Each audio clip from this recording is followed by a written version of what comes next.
মধ্যপ্রাচ্যে আবারও উত্তেজনা চরমে। ইরান, ইসরায়েল এবং যুক্তরাষ্ট্রের মধ্যে পাল্টাপাল্টি হামলায় বিশ্বজুড়ে তৈরি হয়েছে উদ্বেগ ও আতঙ্ক। সাম্প্রতিক সময়ে ইসরায়েল ও যুক্তরাষ্ট্র যৌথভাবে ইরানের সামরিক ও পারমাণবিক স্থাপনায় বিমান হামলা চালায়।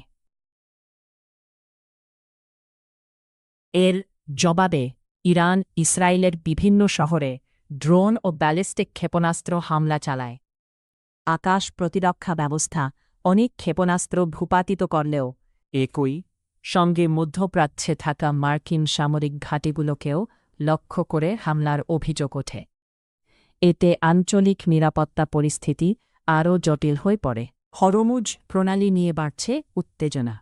গুরুত্বপূর্ণ এই জলপথে ইরানের চাপ এবং যুক্তরাষ্ট্রের নৌবাহিনীর উপস্থিতি বিশ্ব বাণিজ্যে নতুন শঙ্কা তৈরি করেছে। বর্তমানে বিভিন্ন দেশ যুদ্ধবিরতি ও কূটনৈতিক সমাধানের চেষ্টা চালাচ্ছে, তবে পরিস্থিতি এখনও পুরোপুরি শান্ত হয়নি।